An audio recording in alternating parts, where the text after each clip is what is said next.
Hello, YouTube. This is Larry. I've been thinking about the conflict with Canada and the United States a lot, the potential that we may invade them, all sorts of things. But let's first start to talk about the trade imbalance. Size matters. That's what I'm saying. Size does matter because Canada has 40 million people while the United States has 340 million people, thereabouts. So naturally, Canada is going to import less from the United States than the United States imports from Canada because, once again, size does matter. And it's just logical because, well, if you have a family of, let's say, one, and then you have a family of, let's say, I don't know, seven, the family of seven is going to buy more groceries, is going to spend more money than the family of one, a single person. That's why size matters. Canada has less people. Canada needs less goods. Now, I've heard the argument that, oh, we don't need their lumber, we have lumber in the United States.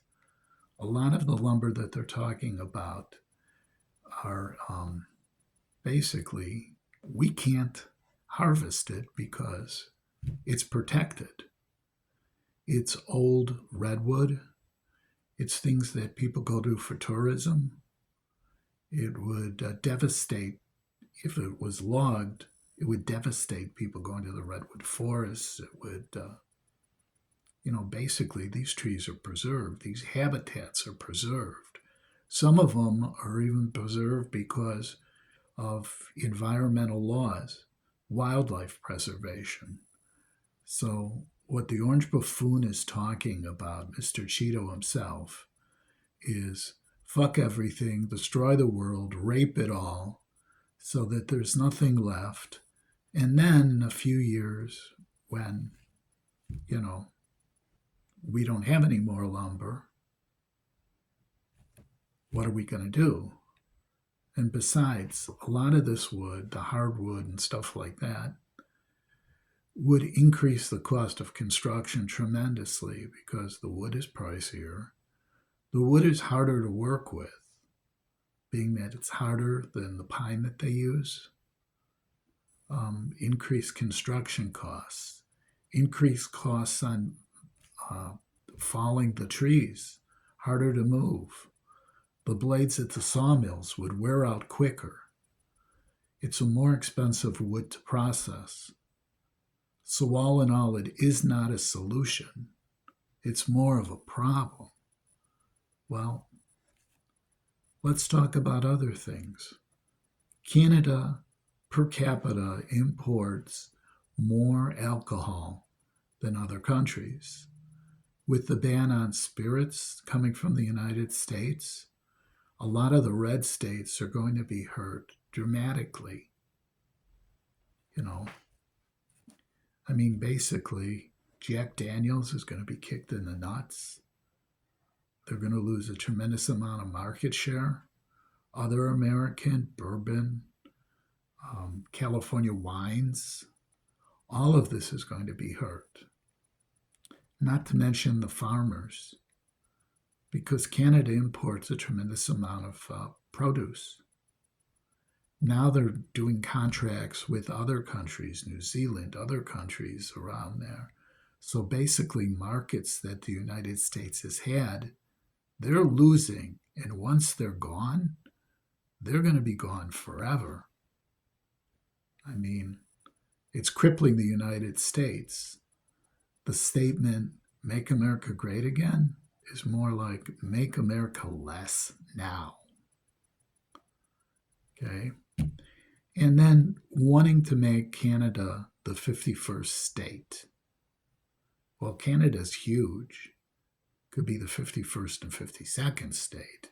But unfortunately, according to the U.S. laws of, the Constitution and laws of becoming a state, it has to be voted on by the people in the United States, in other words, the states have to ratify it with a simple majority.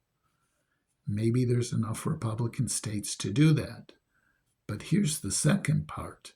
The country has to want to become part of the United States, and the citizens have to vote on it and approve it by a simple majority.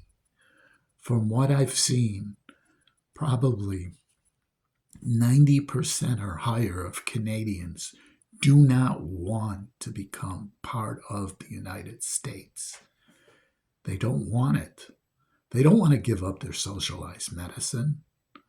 They don't want to give up their form of government. They don't want to give up the fact that it's a bilingual country with about a third of the people in the country speaking French. They don't want any of that. There are other territories that had wanted to become part of the United States. There were territories, some were taken over, supposedly for military means. They needed it for the military. Puerto Rico is one. Every Puerto Rican citizen is a United States citizen. They're not permitted to vote for president unless they leave Puerto Rico and come to the United States.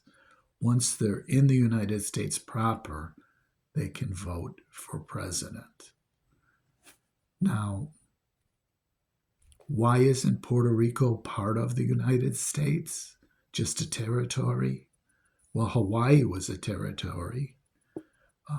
It was conquered, just like Puerto Rico was conquered by the United States. If you think what I'm saying is a bunch of bull, Google it. See why and when the United States, conquered Hawaii. Most of the people in Hawaii probably didn't want to become part of the United States. Most of the native Hawaiians. But Hawaii had been colonized. That's right, had been colonized. Some of the Hawaiians wanted to be part of the United States. But there were other people living in Hawaii who, worked for Dole or any of the other companies that were exporting pineapples and bananas and, coconuts, whatever. So Hawaii was voted in and became part of the United States. But it was a conquered territory. Now, Puerto Rico never will be given statehood because you can legally make products in Puerto Rico and say made in the United States, but the labor laws and everything are different in Puerto Rico. They don't share all the benefits that we do in the United States proper, even though they're technically citizens. A lot of things don't apply to them. So business is keeping Puerto Rico held hostage. There were people who wanted Puerto Rico to become a sovereign country and were actually hung, were killed, executed. They had come to the Congress, and Congress didn't like them. And, it was a crazy time. It was not a great America. It had never been a great America. It's only been an illusion. Columbus did not discover America. There were people living there. That would be like if I came to you and saw you had a Mercedes, and I came there with a 45 and said, I just discovered the Mercedes, it's mine, and then shot you and took it. That's a carjacking. The United States was a country jacking. Plain and simple. We supposedly have been progressing, but welcome back to the bad old days.